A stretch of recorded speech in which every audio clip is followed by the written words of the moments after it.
Assalamualaikum warahmatullahi wabarakatuh. Saya Alisa Siska Anggreni, mahasiswi Universitas Ngudi Waluyo Semarang, Prodi S1 Kebiadanan Transfer RPL kelas B dengan NIM 157222031 akan memperhatikan video konseling kesehatan reproduksi dan seksual bagi calon pengantin. Terima kasih. Assalamualaikum. Waalaikumsalam. Iya Bu, silakan masuk. Duduk dulu ya, saya tutup pintunya. Ini dengan Ibu Anissa ya? Iya. Oke, baik. Ibu Anissa, perkenalkan, saya Bidan Lisa. Saya Bidan yang bertugas pada pagi hari ini ya. Terima kasih untuk sudah meluangkan waktunya untuk menerima bimbingan bagi calon pengantin ya. Oke, ini dengan Mbak Anissa ya? Iya. Oke, sebelumnya calon suaminya kemana? Aku nggak ikut ya? Masih kerja di luar kota. Oh gitu, nggak apa-apa. Nanti ada selebaran leaflet saya bagikan untuk calon suaminya biar bisa juga membaca-baca soal tentang yang akan saya jelaskan pada hari ini ya. Iya. Oke, sebelumnya namanya siapa ya Mbak? Anissa siapa? Anissa Evrilian, Anissa Evrilian. Untuk alamatnya, Karangrejo RT 6. usianya 25 tahun. saat ini ada keluhan? Nggak ada. Nggak ada ya. Oke, di sini saya akan menjelaskan tentang kesehatan reproduksi dan seksual bagi calon pengantin. Sebelumnya kemarin sudah suntik teteh ya? Sudah. Sudah. Oke. Sebelumnya apa Ibu pernah mendengar tentang kesehatan reproduksi dan seksual?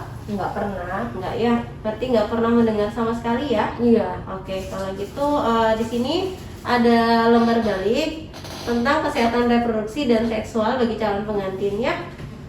Oke, Ibu sebelumnya tahu tentang pernikahan? Iya tahu.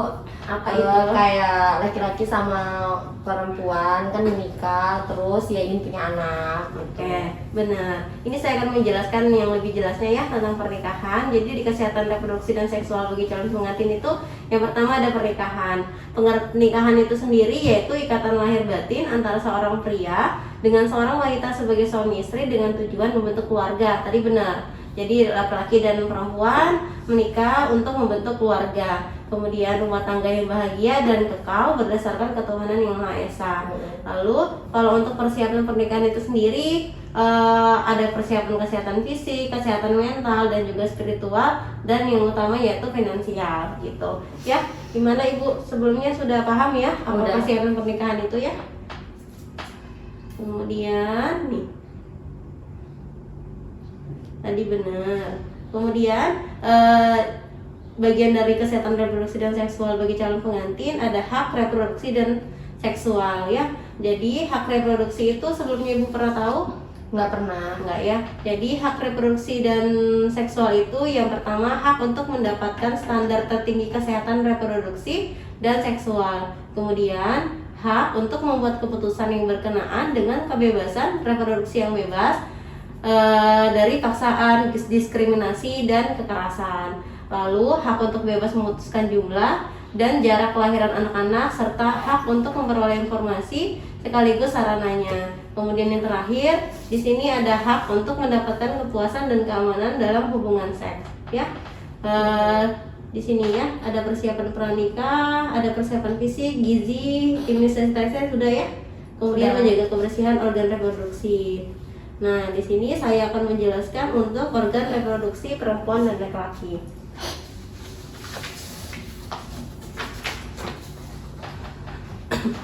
Di sini ini gambar organ reproduksi wanita ya Bu. Jadi Iya. ini vagina. Vagina itu adalah saluran yang menghubungkan lingkungan luar dengan rahim sekaligus tempat mengalirnya darah menstruasi dan keluarnya bayi.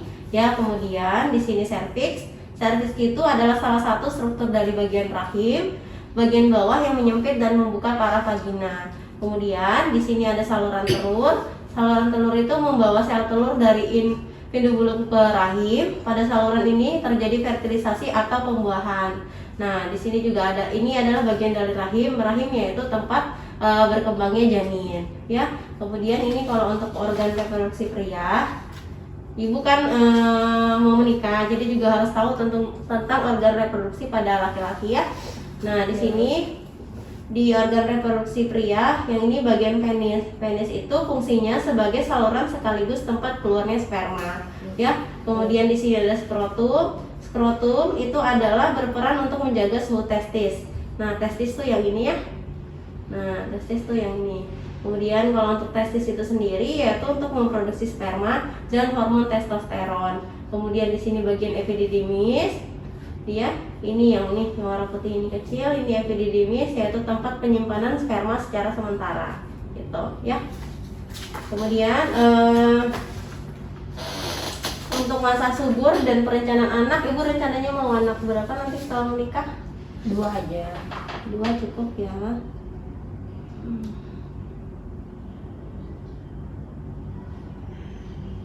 Ini ya. Jadi di sini ada tentang masa subur, perencanaan anak dan keluarga berencana. Masa subur, ibu pernah dengar masa subur? Pernah, tapi kurang ngerti. Orang ngerti ya. Jadi di sini masa subur adalah masa subur wanita yang terjadi sekitar 12 sampai 16 hari sebelum masa haid berikutnya. Dengan kata lain, rata-rata wanita mengalami masa subur di antara hari ke-10 sampai hari ke-17 setelah hari pertama menstruasi berakhir. Kemudian hal tersebut berlaku bagi wanita yang memiliki siklus menstruasi teratur 28 hari. Ibu haidnya gimana, lancar atau Teratur setiap bulan. setiap bulan berapa lama haidnya? Biasanya sih seminggu. Ya. Kemudian untuk perencanaan kehamilan atau mempunyai anak, tadi rencananya anaknya 2 ya. Iya. Jadi sebelum untuk melakukan perencanaan kehamilan itu, ibu harus melakukan pemeriksaan. Mbaknya harus melakukan pemeriksaan kesehatan prakonsepsi, kemudian mengkonsumsi vitamin yang ini ya, namanya vitamin prenatal. Kemudian menghentikan kebiasaan yang tidak sehat, contohnya merokok atau minum alkohol. Kemudian mendiskusikan kesiapan fisik, psikis, dan finansial keluarga. Nanti itu harus didiskusikan sama calon suaminya, karena kan sebelum punya anak yang disiapkan juga termasuk finansial ya. Kalau untuk keluarga berencana sendiri itu namanya metode KB, yaitu penggunaan alat kontrasepsi sebagai penundaan kehamilan, mengatur jarak kehamilan, dan menghentikan atau mencegah kehamilan dengan tujuan kesejahteraan ibu dan keluarga. Ya, kalau untuk KB sendiri ini ada yang tadi jangka pendek, jangka panjang, alamiah. Kemudian di sini ada suntik, kondom. Di sini yang jangka panjang, nanti bisa dibaca dari lembar baik atau leaflet yang saya kasih. Ya. Iya. Kemudian untuk kehidupan seksual nanti pada saat ibu sudah suami istri. Di sini ya. Nah, di sini. Jadi, kehidupan seksual sehat dan aman harus diperhatikan ya. Bukan hanya sebatas kontak fisik saja, namun harus bisa memberikan efek positif bagi kehidupan suami istri. Makanya itu tujuan dari menikah. Jadi memang harus ada kehidupan seksualnya ya. Kemudian kalau untuk efek positifnya itu apa aja sih? Yang pertama, harus ada kualitas dalam berhubungan. Jadi dalam berhubungan sama-sama mendapatkan kepuasan dan saling berinisiatif gitu. Jadi ya itu biasanya nanti terjadi setelah menikah ya untuk berhubungannya. Kemudian rutin berhubungan namun tidak terlalu sering. Yang terakhir yaitu memperhatikan norma dan etika dalam berhubungan ya. Kemudian di sini juga ada tentang masalah dalam pernikahan. Nah, di sini nanti pada saat dalam pernikahan itu kan ada kesiapan pernikahan yang tadi saya jelaskan. Nah, diantaranya itu adalah kesiapan menerima permasalahan-permasalahan yang mungkin muncul. Makanya kan sebelum nikah kita juga harus menerima kekurangan dari calon pasangan, gitu. Yang itu yang dimasuk dalam kesiapan pernikahannya itu ya. Iya. Jadi kesiapan menerima permasalahan yang mungkin muncul, yaitu juga harus tahu cara mengatasinya bagaimana ya. Nah, kalau untuk cara mengatasi dari permasalahan tersebut, itu biasanya di antara masalah-masalahnya itu ada masalah perbedaan pendapat antara orang tua sama anak, itu biasa terjadi. Kemudian juga ada masalah keuangan, kurangnya kepercayaan dan rasa hormat pada pasangan, itu juga termasuk masalah yang akan terjadi. Kemudian nanti kalau sudah punya anak, pola asuhnya biasanya mbaknya nanti pada saat jadi istri sama calon suami itu biasanya berbeda. Si suami maunya gimana, si ibu maunya gimana gitu. Nah, kemudian juga jangan sampai ada masalah kekerasan dalam rumah tangga ya. Kemudian biasanya kalau masalah dalam rumah tangga yang belum memiliki anak yang agak lama jangka waktunya itu biasanya juga jadi masalah ya. Lalu juga banyak terjadi masalah yaitu intervensi dari mertua. Jadi mertua terlalu ikut campur dalam rumah tangga, itu juga bisa jadi masalah yang mengurangi keharmonisan dalam rumah tangga ya. Kemudian yang paling penting tuh komunikasi. Jadi pada saat berumah tangga harus dijaga benar-benar komunikasi antara ibu sama calon suami gitu ya. Sampai di sini jelas atau Iya. ada yang mau ditanyakan? Jelas Ibu. Oke, di sini saya akan juga menjelaskan yang terakhir ya. Nah, ini namanya kesetaraan gender dalam rumah tangga. Jadi, kesetaraan gender itu ada 4 bentuk. Yang pertama, bentuk kesetaraan gender dalam cinta kasih, yaitu kebersamaan suami istri dalam menerapkan suasana penuh cinta dan kasih ya, menggalang kerjasama yang baik, dilandasi rasa saling mengasihi, menghormati dan juga saling membutuhkan ya. Kemudian bentuk yang kedua, kesetaraan gender dalam perlindungan. Jadi kebersamaan suami istri, jadi ibu sama suami dalam melindungi anak-anaknya ya. Jadi anak-anak laki atau maupun perempuan itu harus memberikan cara pola asuh yang sama. Jadi untuk dengan perkembangan biologi dan perkembangan psikososial si anaknya sendiri ya. Kemudian yang ketiga ada bentuk kesetaraan gender dalam keagamaan. Jadi kebersamaan suami istri dalam mengembangkan kehidupan keluarga untuk menghayati, memahami, serta melaksanakan nilai-nilai yang penuh iman dan bertakwa kepada Tuhan Yang Maha Esa gitu ya.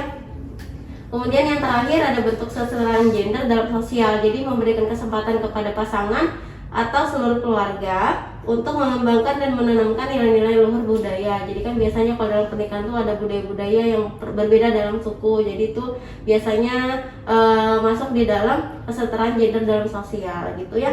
Nah, sampai di sini ada yang mau ditanya lagi nggak Ibu? Nggak ada Ibu. Nggak ya? Oke. Nah, dari yang semua saya sudah jelaskan tadi, apa ada yang bisa diulangi beberapa poin?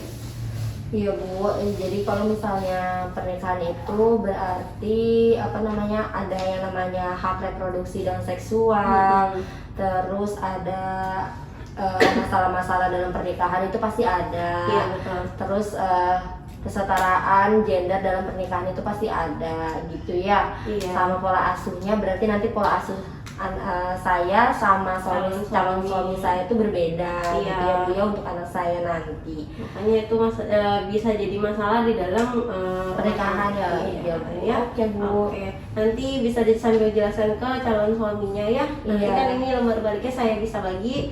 Nanti biar bisa dibaca sama calon suaminya lagi ya. Iya. Oke. Kalau gitu untuk saat ini nggak ada lagi yang perlu saya jelaskan atau masih ada? Nggak ada Ibu, sudah cukup jelas. Oke, kalau gitu terima kasih untuk waktunya sudah meluangkan waktu untuk mengikuti bimbingan calon pengantin ini ya. Iya, Oke, Bu. terima kasih. Ini yang nomor baliknya.